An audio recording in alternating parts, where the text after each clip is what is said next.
interview style, but I first want to introduce Zach. So I met Zach at the PCA Expo, but I followed him on Instagram for years. If you don't follow Zach, you should. It's at ZK Painting, where he is just really showcasing, really a lot of the craftsmanship that he brings. And I would consider myself more of a volume type painting contractor, but of course we want to get to a point where we're recognized for both volume and quality. So I can appreciate the time, the effort, and what Zach's built. I had an opportunity to interview him on my podcast, and it was a really good time. So I brought him in here to share some wisdom, some knowledge. We're going to hit on some of his social media practices. So welcome, Zach, man. If you could just give us a brief, and it helped me get a little breather. Give us a brief on, who you are, what you do, and what you've built, and then I'll jump in. Yeah. Thanks, Tanner, for having me. Absolutely. My name is Zach Kenney from ZK Painting. We're now a Boston-based painting contractor. At ZK Painting on Instagram. I've been painting since I was like 15 years old. As a punishment, I had to paint a picnic table. It led to really liking the instant gratification of painting. Made decent money doing it through high school and college, and always wanted to do it at a higher level. So I've sort of obsessed on the craft for many, many years. And really thought, like, if I could just put out the highest quality paint job in the world, I'd be a millionaire. And I'll let everybody know that that's not how this business thing works at all. In fact, I think being good at painting often gets in the way of running a successful business. I like to say I'm a recovering craftsperson turned business person, because I really do. I got into this because of the love for the craft, but I also didn't like being broke. And so through a lot of pain and trying a lot of things, I sort of evolved the company to where we are today. And I've moved the company, multiple different shops, moved it states, all sorts of things. But really the main driver behind sort of where we are today, we've tripled in size this year and doubled the last 2 years. Immense growth. And it was all driven by organic Instagram, leads, essentially. So that's really that's my big thing. It changed my life. Instagram has, it got to the point where I have not done anything much with Instagram for like the last year and a half. And so this quarter actually is my big goal, is to revamp our social media and get it to look like our company again. Cause right now, if you go to my Instagram, it looks like we do a ton of shop work and a little bit of site work. And in fact, we do like 95% site work, 5% shop work. So yeah, social media is a huge part of what I'm looking to do. This quarter, I hope to add 30,000 new followers on Instagram. And so the key driver to that, as I've been a partner in a social media marketing company, spent a lot of time trying things on social media. And I'm right now working on the plan that I will be putting into place for the next quarter so I can get those followers. Without a plan, social media gets really hard. I want to know the transition from craftsperson to business owner, and what were some of the biggest challenges for you? Okay. Because when craftsperson, anyone here who has left their business as a painter or someone that's, working alongside someone to start their own business, there's a big learning curve. So maybe you can shed some light on, some of the biggest challenges you had at a very, basic level. Yeah, I would say the first and the most glaring, the largest, and I don't know, I feel like it's fairly common with craftspeople, but really was my idealism. I think idealism and business just don't go together. Their idealism is for children and academics. Really, business and idealism really don't go together. And so I was a very idealistic craftsperson. Like, it should be like this. We have to make it this way. Like, and I was like very much feeding my ego through my craft. And that's like, I had a lot of like head trash around being a painter. And so if I did really high quality work, then I could feel better about being a painter.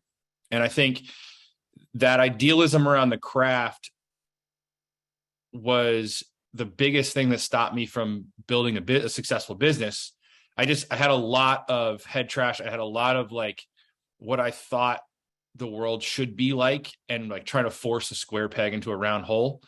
And I think business is really about like listening to the market and giving the market what it wants. And so idealism is not very good in that situation. So I think really the biggest struggle for me was letting go of perfect or how things should be and listening to what the market wanted. And then the second piece to that is probably like letting go. Letting go is not an easy thing to do. But like we do like $100,000 jobs that I don't show up to more than once or twice and see them at the very end. And that's one of the things that I've heard, is that letting go of that craftsperson role, because there's partially perfectionist in you, like to the 10th degree. So obviously with that, you're not going to find anyone that cares as much about your business as you do. So you had to adjust by creating some form of training or some form of system for recruiting help that not only is good help, but has the same standard you do. So how did you implement that, and how did you ensure that you could keep bringing in those individuals to grow your business? Like, tell me about the recruiting process, the training process, and the oversight. I mean, the recruiting process is very much like my clients. It's an Instagram based thing. I brought in people that were working hand in hand, like side by side with me when I first started, before I got out of the field about 3 years ago. So there was a lot of just like, I was going to physically be there. So then they would be taking my direction. And that's not so hard. It's for me, like the big thing about getting out of the field is like truly getting out of the field. Like when I was doing painting and then also trying to run a business, neither of those two things got 100% of my attention. No matter what anybody says, we only have so much capacity as a human being on a daily basis. We have to divide that amongst certain things, and you're never going to give 100% to two things. So I think getting out of the field was this like really difficult thing for me in the beginning, because I was trying to do like half and half. And for me, I just like one day was like, all right, I'm not going to paint anymore, and you guys have to figure this out. I had two or three guys with me. I didn't have any need for like real income. And so I took a financial hit and decided like, oh, I don't paint anymore. So you guys are going to have to figure this out. And I had found good people, and I'd instilled a strong company culture. I think company culture is essential to like we all have one in our companies. Like, how intentional are we being about it is really the question. Because to me, company culture is like the little decisions that get made without people asking. And that's so huge. And so I think I was there. I was involved on every job, hands-on with 2 or 3 guys. It's not so hard to teach. Where it gets way harder now as we're scaling and we have like 40, 45 guys in the field on any given day. Scaling quality is a whole nother story. But I think until I got out of the field, I couldn't even begin to play that game. So scaling, had a lot to do with sacrifice. I think that's what it is. I think we need to understand that you're going to lose what's comfortable to make the change. I think you said it, obviously the biggest thing nobody wants to lose is money. You're used to doing things one way. You want all the control, but you're looking at it like, I'm spread so thin. There's no way this is sustainable. And I think as business owners, we got to have that vision. You had that vision, and you've created something really special. So where's the business today? Tell us a little bit about how the business operates today. Feel free to share some stats. If not, no problem. But more so, just what does the business look like? Tell us a little bit of your day to day. Tell us a little bit about your clientele. Like, how have you transitioned, and how's that paid off for you? Yeah. So this year we did about, I think it's just like 1.2 or 3.2, 3.1, 3.2 million in revenue. Wow. Last year we did like 1.1. So it was just about a 3x growth. I did this with me and a brush for like, I started with a little giant ladder, a brush, and like that was it, and was broke as a joke, and did that for a very long time. So I only really started a business about 4 years ago, where like 3 years ago, I stopped painting. So, 3.2 million in revenue. We run a mostly subcontractor model. So I have 5 employees. 3 of them are painters. Then I have an office manager, and I have an operations manager / project manager. Both of those positions, all of my employees are very highly compensated, especially in the market compared to the market. I've decided that I'm not a very good manager of humans. So I've tried to not manage very many, and the people I manage are incredibly self-motivated, driven people, and I have to compensate them well to attract and retain that level of talent. What are some questions you're asking in the interviews? So I'm not a good interviewer either. I sold a small percentage of my company to Garrett Martell from 2 Day Painting. He's masterful at them. So he did our hiring. I do all the wrong things. I don't come up with questions first. I just want them to like me and my company in the interview. So I talk too much, and I don't do many things right. So I think, but you play to your strengths. I mean, I don't think that you need to be great at interviews. You don't need to be great at marketing. You don't need to be great at organizing customers on your own. Like, you found someone that's better at something than you are, and you had to get comfortable with that. But that does require you being good at finding the right people to put in those positions where I do feel like you're good at. You have to be. You make good decisions when it comes to finding subcontractors, right? You're the one sourcing them, right? Because you have an eye for how they operate. So what is it in Garrett that made you appeal to this person? Because you did recruit him. Why was he someone that you chose to? So I think, so I'm an addict in recovery. So I've the 12-step program is a big part of my life. I think it's made me incredibly introspective and self-aware. And through that self-awareness has come a pretty clear, I know what I'm good at and I know what I'm bad at. I think that's really important for any human to honestly assess your skill set, and then honestly assess what gets you going, what fires you up. And I'm a big believer of harnessing that in your biology and aligning what gets you going with your skill set. And then pretty much from that point, you hire out everything else. I mean, I finally, to the point today, although right before this, I did just take a van and a large trailer and deliver some doors. But that's a thing that I pretty much don't do anything in my business anymore that I don't like to do, which is insane. I've worked so hard to finally get to this point, but I really have pretty much hired out everything in my business that I'm not great at and I don't like to do. What was that first hire? When, you're starting out, you're transitioning from doing everything yourself. What was the first hire? What did you say? I need this hire right now. The first thing that actually started with an intern. I use this app called Pangea. It's a way to find interns, college kids that, so I found this intern to do what at the time I thought I wanted to do, social media marketing stuff. And that's how it started, but she wasn't good at it. And it's one of my things I like and I'm good at. So I shouldn't have been trying to get rid of it. But she kind of came in and was very organized, and she just cleaned my office, right off the rip, cleaned the office. And I was like, whoa, because I'm not a very organized person. Right. I have a pizza box in the background, evidence of that. But then she just made herself indispensable. And it was the very easy way for me to take on some overhead. I'd never had a person that wasn't painting that I was paying. And so there's a huge transition there. There's also a huge transition from going from paying people cash to on the books. If anyone I'm sure there's plenty of people who are still in that position. I would pay people cash for 9 years. I didn't pay taxes for 8 years. When I started this thing, I would highly not recommend that. I would say it was slowing. It was preventing me from getting to where I was trying to go. When you pay people cash, you're not going to employ the right types of people that are great employees. I will fight anyone tooth and nail. I don't think people who look for cash and hourly wage are super reliable, steady employees.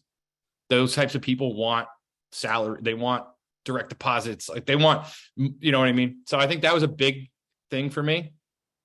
And really it was just going like, I don't paint anymore. I'm trying to get to the next level. I need someone that balances out my weaknesses. Were you And stressed again, out? Were you at a point where you were stressed, like honestly, to the brink of like questioning whether or not, like, each day getting up, doing everything? yeah, Like, every quarter I question, what am I doing? And I should just shut this all down and go work for somebody else. If you're in business and you don't feel that regularly, I'm jealous. yeah, But it's, to me, like what we're doing running businesses, it's like this insane roller coaster with like extreme highs and extreme lows. And like, you really just gotta like, don't quit, and eventually you'll get someplace. So I just have like, I think I'm also like, I have a very low pain tolerance. I'm not like a gritty grinder guy. I'm a like, what's the easiest, quickest way to do this thing? And I will spend a lot of time thinking about how to do something and then go do it, versus just like putting my head down and like trudging through difficulty. That's a thing I know I'm not good at. I actually have hired people like that in my life. I also have, those are the people I'm generally attracted to in life, like, because I just don't have a lot of grit. So I've hired that out as well.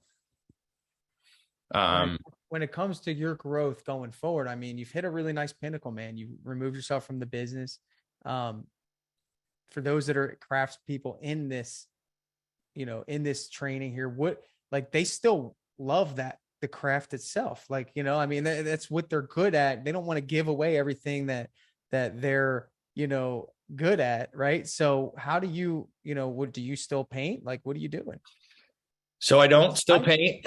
I've actually retrained my brain to like, I would get extreme anxiety. Like I did this today because like I had to. Two people called out sick. We had to deliver these doors. I will do it. I will just about do anything in my power to not physically do work for a number of reasons. A, it gives me anxiety feeling like I'm being super inefficient and I'm doing something I could have paid somebody else to do. Right. But B, like, I don't want to ever set the tone in my company that I'm always the guy that it will all fall back onto. I want that like accountability for everybody in my company. And so for me, it was like, just like, I'm the yes guy, I'm the nice guy, and that can get taken advantage of. And if people know you're the backstop, like, they're going to play a little more aggressively because there's a backstop.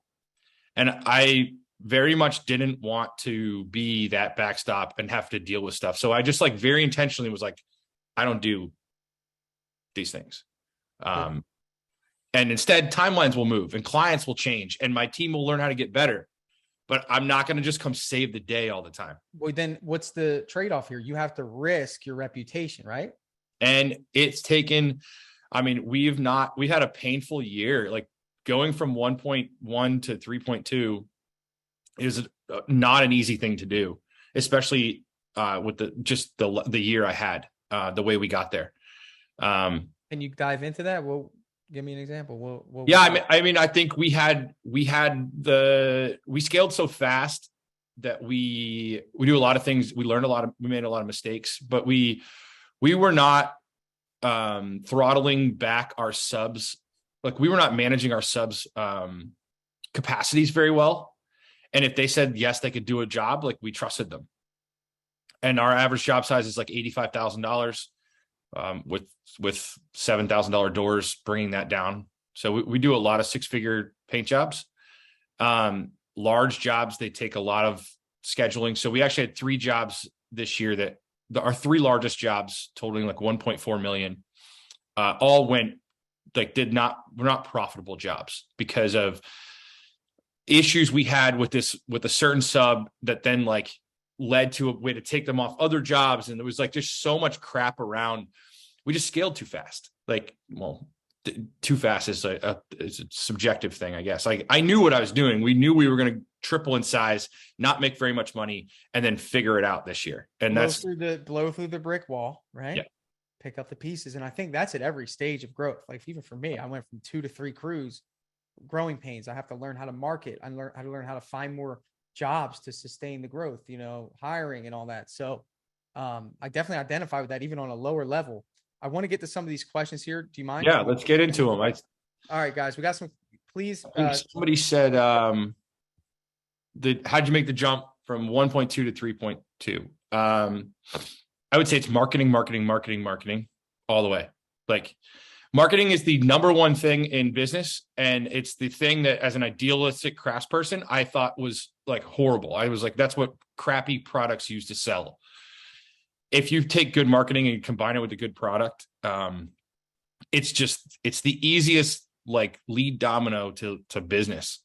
The more options you have, the more leverage you get. So I think marketing was by far the largest driver of that revenue increase. A lot of business development stuff, like marketing combined with like hardcore business networking, business development, one like 3-year long relationship that now has paid off to over 6 figures a month with this one GC. And we haven't even done a big project for them. We just do all their estate care. And we're doing like $150K a month with them. That took me 3 years of doing business development. So it's very much like build the demand side way higher than supply side. Love that. The more you can keep demand side way higher than supply, you can suck in painting. You can be a bad business and thrive because you need very few jobs compared to how much like demand you have. It's when you start to play with demand and supply getting kind of close together, you have to have a very sophisticated operation for that to work. So I would say the big driver was increasing the demand side of the equation, which is all marketing. Anytime I talk to a guy, any painter who says, oh, we're so busy. That's a sad statement because I said that a million times. So I don't want to judge it like that. No, you can say it. It makes me sad because it's bullshit. Like, it's just absolute bullshit. Because the more demand, I don't care how much supply you have, the more you can increase demand, the higher the price will go up. Same amount of supply. It's basic economics. So anytime someone says that, it's like, dude, you got to raise your prices and keep marketing and raise your prices and keep marketing. And I could have kept doing that and stayed small, and maybe we did 1.2 again, but we did it with like $150 an hour charge rate and a much higher net profit. Those are the decisions you make when you start to play the business game. But I knew that I wanted to get to an hourly rate, a charge rate that I could scale. And so I had to build demand high enough to get to a certain price point. To be able to bid jobs in a way that if you didn't get them, it didn't matter. Yep. I am apathetic. I try to be apathetic at every single estimate. I just do not care if I win or lose this job. I'm here to see if we're a good match. Like, do we line up? Yeah. No worries if not. Yeah. So that, I would say the biggest way to grow is because that marketing and that social media marketing stuff, it drove the demand and supply side of the curve, right? Like, I got subcontractors and painters from Instagram, as well as I got clients. So I think good marketing does both. Love that. Again, larger jobs. Like, I built a company with incredible intention. I think that's a thing that can get lost on people that might have just seen what we've done over time and just like, oh, like whatever. Where I am today, like, I set out to be here 5 years ago and worked with incredible intention to get here. And so I knew I was reverse engineering a certain client and building a business to serve them. And I think that at the end of the day, we have to figure out who is our client, how do we serve them better than anybody else, and then work backwards from that. And so part of that was a large average job size because of the market that I'm in. Love it. Love it. We've got 6 minutes, so you can hammer whatever questions you feel valuable. I saw a lot of people asking what your day-to-day looks like. Yeah, my day-to-day today is, every Tuesday morning I do I'm in a mastermind group, a bunch of Boston young professional killers that I can't believe I got into. But again, like, go get stuff, go take stuff. Like, the squeaky wheel gets the grease. And I'm a big believer in like asking and like not taking no. And I got into this group, and now it's been a huge part of my life. And every Tuesday morning I do these accountability calls, and it's been huge. I just finished therapy right before this. Like I have a trainer 3 days a week. I go to a therapist once a week.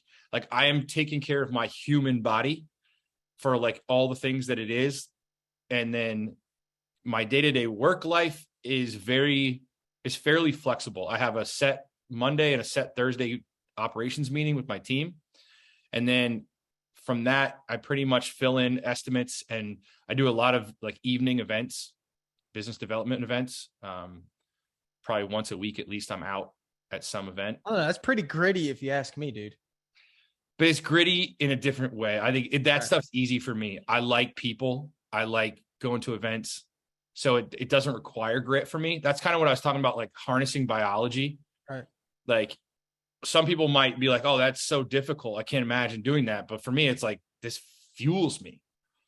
Right. And I think finding that in life and in business is so important. Love it. Love it. Yeah, you can cherry pick. Let's see. And guys, Zach can go in after and he can answer these questions. So don't think your questions. Yeah. What question? Is there any questions I missed? Somebody wants to know what your average budget for social media marketing versus SEO is. Which do you see? So I've never spent any money on SEO or any type of like, the only money we spend on marketing is I'm in like a magazine in Boston called Boston Design Guide. So when you say you spend money on marketing, what are you doing? So I spend money on this ad really so I can be part of that, to go to that networking event I was at last week. Right. I have to be a Boston Design Guide like person. So we spend like $6,000 for a page ad. But past that, like we have done like some like above and beyond stuff, but really we don't spend very much on marketing at all. It's not a financial spend. It's a lot of boots on the ground, networking. And what I think, people do need to understand is that you've capitalized on a very specific niche. Would you agree? Oh, 100%. I have an incredibly targeted market and a very specific client. For sure. The high-end residential market in the Boston area is second to probably only New York as far as just like the demand for high quality work. I love that. I love that. You got another one. How do you price out a $50,000 job? I mean, like anything, you break it down to its pieces. But I will say I learned from Chris Polidoro. I'm not a guy, like we don't have formulas, and like I walk into a room and kind of go like, this room's 14,000 or this room's 32,000. Like generally, roughly for the most part, I can just sort of like off the cuff, like from the gut, put numbers on jobs. I also like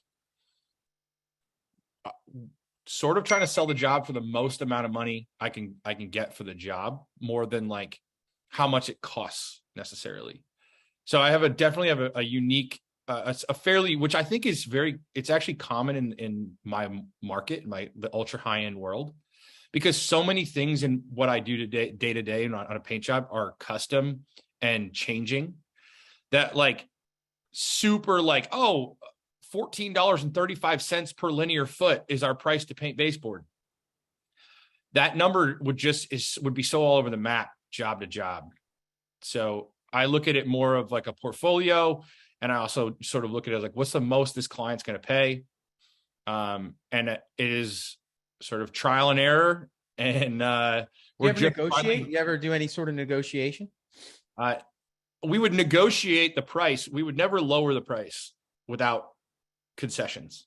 Sure. That is a huge thing I've learned. I will never give a discount without getting something in return. And I will never give. Could that just mean a quick agreement if you need to fill a slot in your schedule? Yeah, that's a give. Hey, if you agree to do this and let me start in the next week, that's a give on their part, right? Versus they sign it and they can start whenever they want, or whatever. You let me market this extra. Whatever it is, half the time, even if you just make them think you're giving them something, right? Even if it's really not that big of a deal, but don't ever let them think that the price moved for no reason, right? Because then they'll never trust you, in my experience. Yeah, and it'll be almost like you kind of high load them. You know? Yeah, they're like, wait, this number came out of nowhere. Like, this is a made up number. We'll never be happy with this number then. Right. Because it didn't come from anywhere. Very true. And then I would say the other big thing is like, I've learned the hard way is like, we don't ever give anything free up front or like early in a project. Right. I think that's a thing. I bet most painters in here are guilty of doing at least once. You start the job and what do? We do something above and beyond, and we say that it's like to be nice. But really, we're just trying to get some, like, we think it's going to buy us some like credibility or something later on in the job. I don't know. That's what I think, if I was being honest. Right.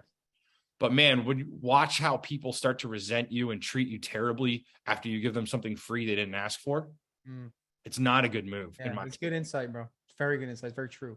Well, listen, man, we're at time, dude. Zach, dude, thank you for gracing us with your presence, man. I'm a big fan of you. You know that, and all that you've done and built. Student of what you've created, and everyone here. You have some fans. I hear at one point there was a podcast. What's going on here? Yeah, I did over 100 episodes, and then how long's it been? It's been 6 months. You've done.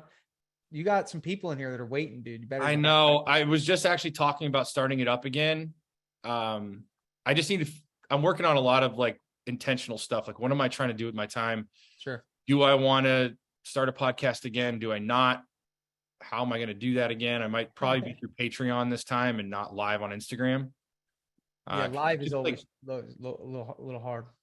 Yeah, I think the Patreon was much better because I could say things. I got to choose who was a member. Right. So my clients couldn't just like sign in at any given time and like become a member.